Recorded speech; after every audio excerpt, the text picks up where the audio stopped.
Alors, nous sommes rendus à l'ouverture officielle avec notre table ronde, si vous voulez. Alors, je vais accueillir dans les prochaines minutes Valérie Plante, mairesse de la Ville de Montréal, Elizabeth Maruma Mrema, who is active executive secretary for the Convention on Biological Diversity, Barbara Hendrie, director for North America of the United Nations Environment Program, et Richard Morgan, qui est directeur exécutif de la Commission de coopération environnementale. Alors, ils seront avec moi pour justement créer vraiment notre intention pour la journée. Parce que sur ce fond de crise mondiale-là, justement, comment on peut ensemble orienter nos actions futures pour la biodiversité de notre planète. Alors, je vais inviter Richard Morgan, Valérie Plante, Elizabeth Mrema et Barbara Hendrie à ouvrir leur caméra. So I will invite them to open their mics and camera.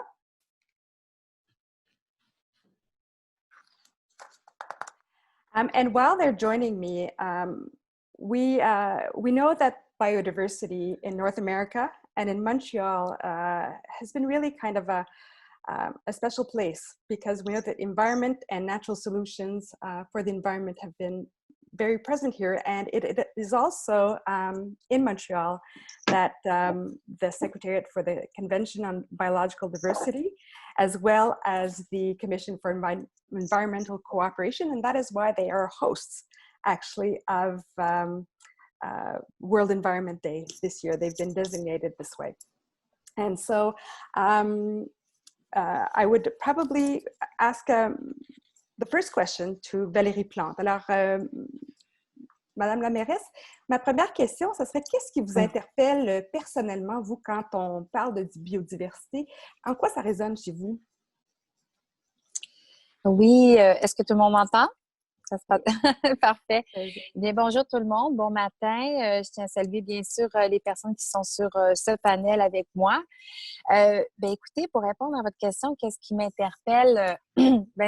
C'est justement, étant donné que je suis la mairesse d'une grande ville, de la métropole du Québec, cette notion de biodiversité, quand on habite dans une ville, parfois peut être plus difficile à sentir au quotidien. Et pourtant. Et donc, la tâche, ou du moins ce qui me motive beaucoup dans mon quotidien de première magistrate de la Ville de Montréal, c'est qu'est-ce qui doit être mis en place, comment est-ce qu'on peut s'assurer que les gens ont un contact avec la nature, augmenter ce contact parce que, dépendamment des quartiers, on n'a pas toujours de grands parcs, de grands espaces verts, on n'est pas toujours près de la rivière ou rivière des Prairies ou du fleuve Saint-Laurent, bien qu'on soit une île. Donc, en fait, souvent, ce sentiment-là, on ne l'a pas à Montréal. Alors, qu'est-ce qu'on doit faire pour augmenter cette présence de la nature et donc de faciliter ou du moins de s'assurer que notre biodiversité qui est si précieuse soit dans notre senti? Parce que c'est comme ça qu'on peut agir individuellement quand on sent la nature qui est près de nous et ses bénéfices, bien sûr. Super, merci.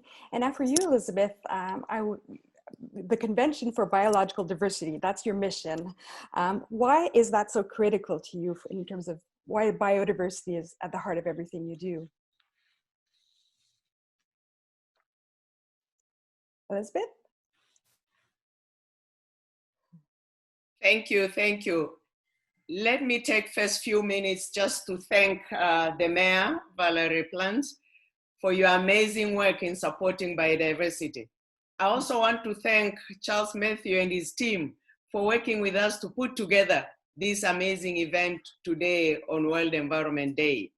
Barbara, my colleague, Richard, for all your commitment on our agenda for sustainable development. You have asked me why biodiversity is at the center of everything. Convention on Biological Diversity is a premier global environmental agreement to achieve sustainable development. The objectives we have, we need to conserve, to sustainably use biodiversity, and ensure equitable sharing of the benefits from the use of the genetic resources, all of which are foundation for the future of life in harmony with nature. Biodiversity is at the heart of sustainable development. It underpins human well-being and livelihoods and is vital for the achievement of most of the Sustainable Development Goals. Biodiversity equally underpins the provision of food, fiber, and water. It also mitigates and provides resilience to climate change. It supports human health. It provides jobs, particularly in sectors of agriculture, fisheries, forestry, and many other sectors.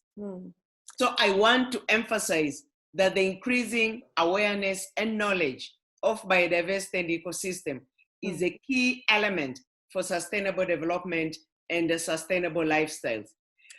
Let us remember that traditional and indigenous knowledge are equally important to the conservation and sustainable use of biodiversity.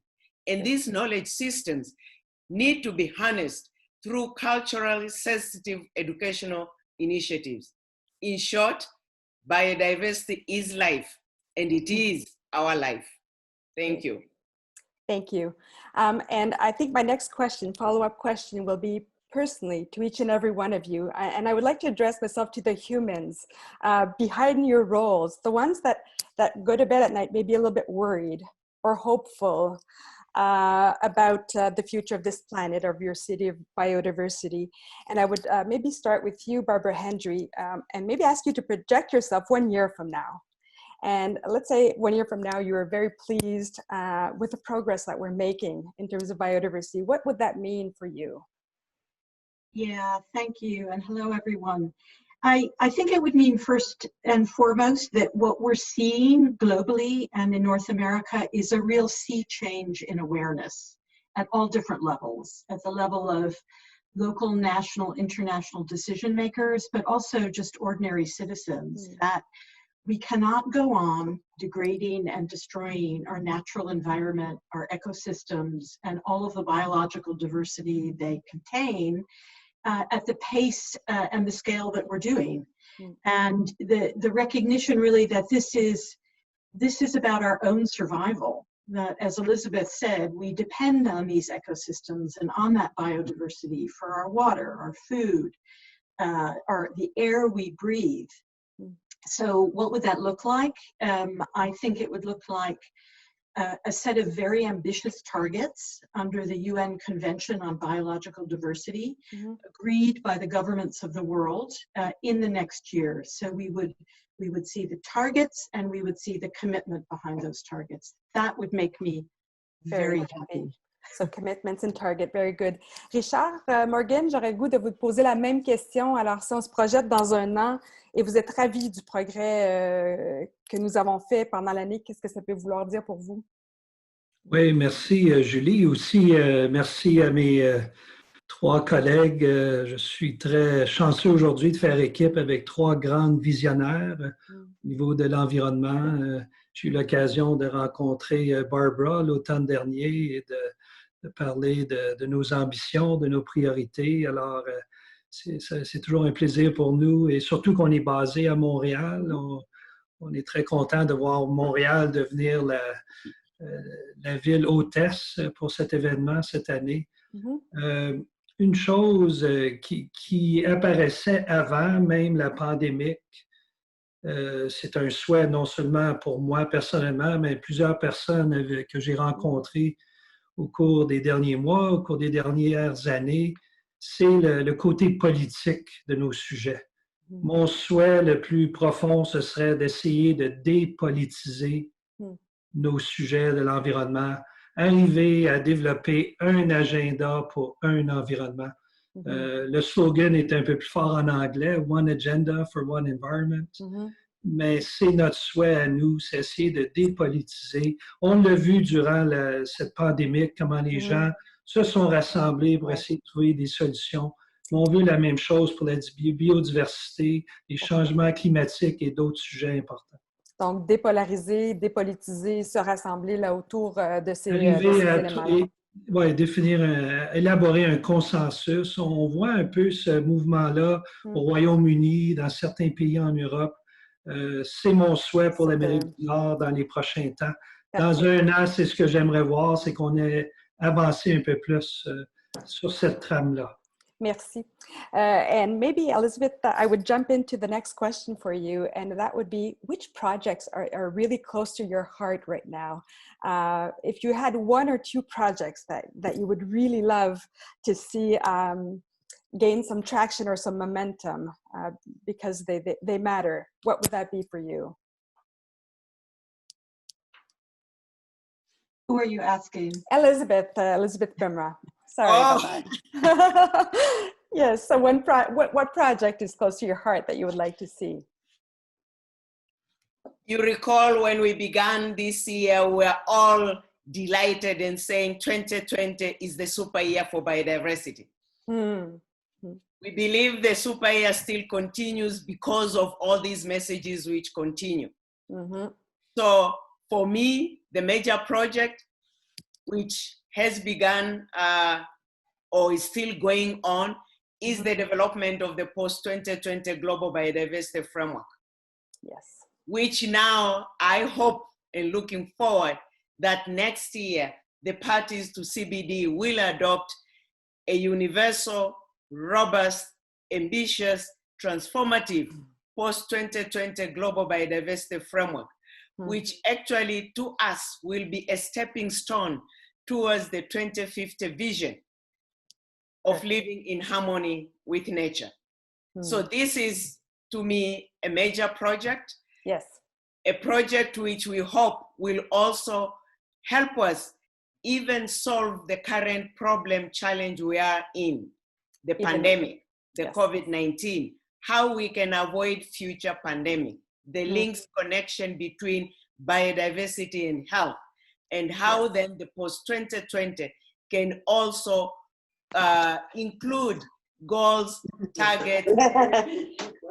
Perfect. Which put this into perspective and enable us to be more prepared to prevent future pandemics going forward. Perfect. And Barbara Hendrie, the same question to you. One or two projects that are very close to your heart that you'd like to see on board? Well, I'll focus on one, if that's okay, which is in our own backyard here. It's the Mississippi River. We work with a group of over 90 mayors along the full length of the Mississippi River.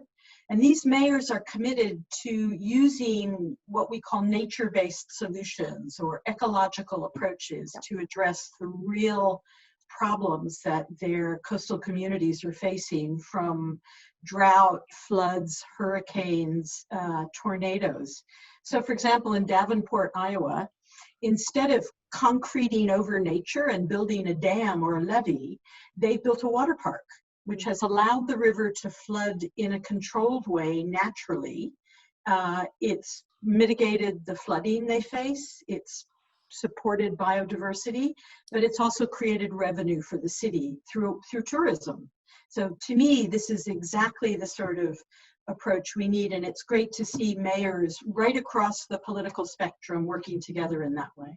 It seems that mayors are playing a big role in a lot of the cities and our infrastructures and seeing how we can get those solution-based solutions in. So thank you for bringing those up, Barbara. Valérie Plante, any projects that you would like to share that are particularly close to your heart, des projets que vous aimez, des initiatives que vous voulez encourager et qui vous tiennent à cœur? Je pense qu'on a raison de dire que les villes jouent un rôle important dans la protection de la biodiversité et je pense que je souhaite que dans les prochaines années, les villes soient toujours plus mises de l'avant et reconnues dans ce rôle très action-réaction, ce rôle très direct sur la protection de la biodiversité. Deux projets rapidement. Le premier, c'est le biodôme à lequel on tient énormément, qui est un lieu d'éducation, un lieu qui permet aux enfants, mais aux moyens et aux grands également, de se familiariser avec la biodiversité du Québec, mais également d'autres écosystèmes. C'est vraiment un lieu exceptionnel qu'on a remis au goût du jour, dans lequel on a beaucoup investi, dans lequel on est extrêmement fiers. Beaucoup d'éducation qui se fait là. Et le deuxième projet, c'est le Grand Parc de l'Ouest, un projet que j'ai mis comme une des priorités, donc d'acquérir les grands terrains qui étaient voués au développement immobilier. Et j'ai pris la décision, somme toute, courageuse, mais également, comment dire, coûteuse d'un certain point de sauver ces terrains qui sont à des marécages, des espaces verts, des forêts, de les sauver, si on veut, du développement immobilier pour en faire le plus grand parc urbain du Canada. Et ça demande énormément de travail et jusqu'à un certain point de convaincre les gens tout autour, mais je suis fière de dire que la population a entièrement adhéré à ce geste très ambitieux, audacieux, qui se veut un legs pour les générations futures, s'assurer que nos grands espaces verts, ce qui reste du vert sur l'île de Montréal, on le conserve pour nos enfants et nos petits-enfants et nos arrière-petits-enfants. Mais super. Puis en fait, je vous ai entendu tous parler en fait de cette connexion à la nature-là, d'avoir des ambitions quand même, un cadre de travail ambitieux avec des objectifs, le fait de travailler ensemble vraiment pour dépolitiser, dépolariser aussi ce sujet-là. Et ça peut prendre la forme, évidemment, au niveau d'infrastructures, l'aménagement de nos villes et des gestes aussi du quotidien par nos citoyens qui doivent venir jouer un rôle. Alors, merci à tous. En fait, vous venez de mettre la table très, très bien à cet événement. Thank you so much to each and every one of you for participating at this opening of this great event today. Each and every one of you, thank you. And I hope you'll be staying with us for the rest of the morning. And if not, we'll see you soon. Merci tout le monde. All right. Thank you.